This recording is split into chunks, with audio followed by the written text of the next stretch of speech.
Rita Rondanuwu is a farmer here in Lemusa village in Sulawesi, Indonesia. With the earnings from her 1-hectare plot of land, she has provided for her children and her sick husband. But 4 months ago, tragedy struck.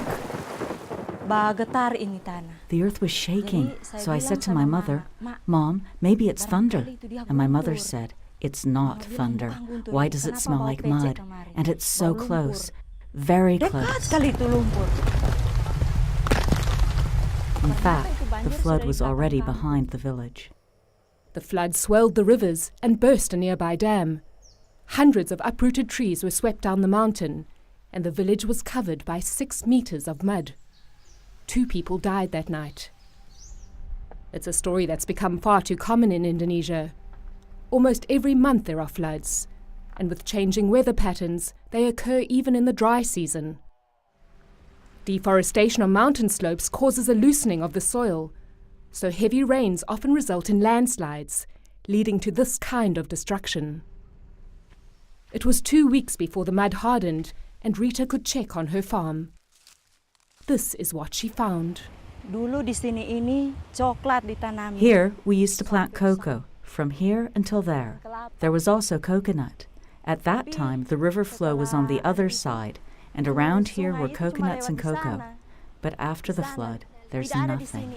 Not a single thing left. Of course, I feel very sad because this was the hope for my children for schooling. All gone. Rita's farm may be gone, but there is still hope. A few years ago, she started weaving baskets to supplement her income, but it wasn't earning her much money. Then she heard that with support from the Indonesian government and the UN agency IFAD, she could access funds to develop her business if she was part of a group.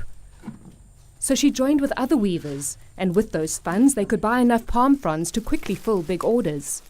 They now supply a number of restaurants around the country and share the profits. All of the women here lost their farms in the flood. Without the weaving, none of their families would have any source of income. Fortunately, we have this business making these baskets to earn money for the family for food. We don't think of anything else, just food. And this basket business is not just helping the weavers. Their neighbour, Sinche Deto, was getting ready to harvest her rice crop when the flood hit. She not only lost her 1-hectare paddy, but this is all that remains of her home.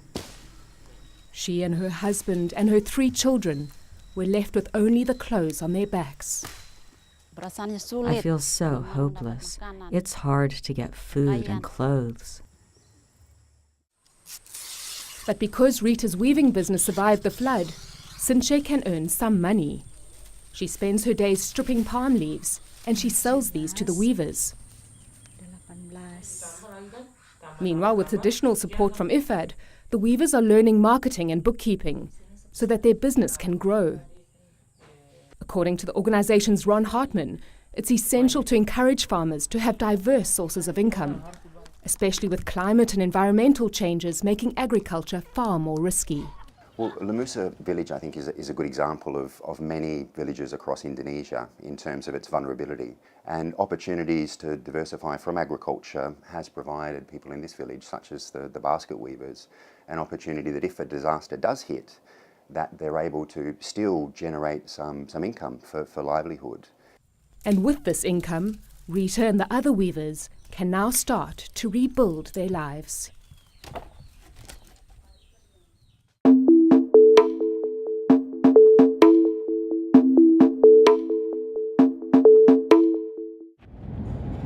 Another spring is coming to Tunisia, but dark clouds still appear on the horizon.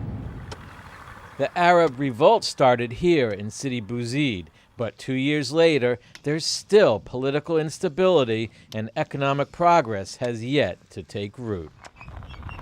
Unemployment and poverty is 18% nationwide, and once you leave the coast, with its beaches and tourism income, as many as 78% of the people don't know where their next meal will be coming from. Many families survive on casual labor, These women are paid 7 dinars, about $4, for a day's work. Nowhere near enough to save and buy their own land, start a business, and become self-sufficient.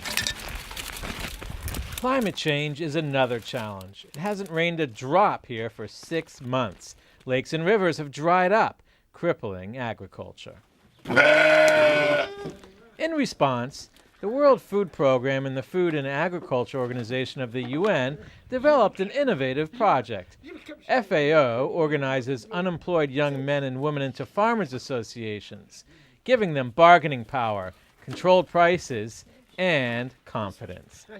They are taught sheep and goat rearing skills and helped to develop a business plan. To help sustain them while they're being trained, WFP pays them cash to plant trees and cactus. The plants help the environment by keeping eroding soil in place and will be used for fodder to feed their animals. The goal? To use their newly acquired empowerment and skills to earn microcredits, loans that will be used to buy around 10 animals of their own, enough to grow into a profitable flock. The project is a kind of home starter kit for an independent livelihood. With the logistic force of WFP and the technical know-how on FAO, we have the perfect match to be able to do the learning process with the young people, but also to provide the work on big scale, like planting those trees. Then this is where 2 UN agencies, sister agencies, can work to rapidly provide help to rehabilitate a country, and a country like Tunisia. Siham is 22. She lives at home with her parents, 3 sisters, and 2 brothers. Before she participated in the project, she was unemployed and spent all her time at home. Now she wakes up, cleans the stables, and goes to work planting cactus.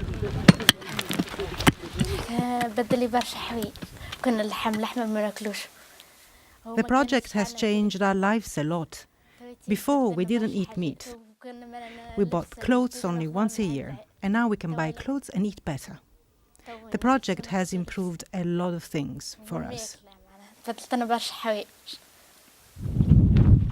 Long journeys begin with small steps. The sheep Siham will buy with her microcredit can make her self-sufficient and set her on the path to a brighter future.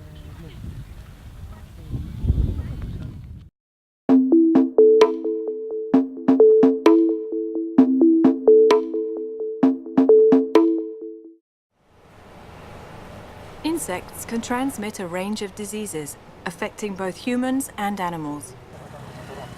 Population growth, climate shifts, and the loss of wildlife habitats mean that microbes are on the increase. Tsetse flies and other blood-sucking insects can spread a disease called trypanosomosis in animals, reducing milk yields and killing more than 3 million cattle a year. The disease is known as sleeping sickness in humans and can be fatal. Here in Kenya, the Food and Agriculture Organization, FAO, has set up a pilot project to eliminate the insects that transmit diseases. And the solution is very simple: a special mosquito net for livestock. Limited grazing land means that cows are often fed in sheltered units. Dairy farmers using the netting are already seeing good results. I used to suffer a lot because flies were bothering my cows. When I tried to milk them, they would kick and retain their milk. When they put the net, the cow started milking better.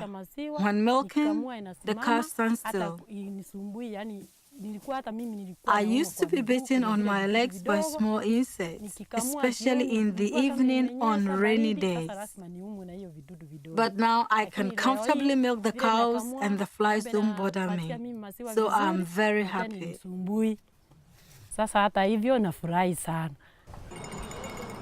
When animals from different areas come together at watering holes like this one in the Rift Valley, diseases can easily spread.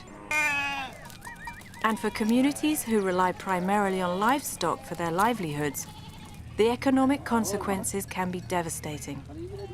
Rift Valley fever affects both animals and people. And when I say animals, I mean both livestock and wildlife. And when you talk about livestock, it's basically affecting the entire livestock value chain, all the way from the people who are giving services and inputs to the livestock productions systems, to those who are doing processing and marketing, and even to the consumers. They still get affected when we have these outbreaks. FAO is promoting a holistic approach to human, animal, and environmental health. This concept is known as One Health. By providing better nutrition and higher incomes for their owners, healthier animals mean healthier people.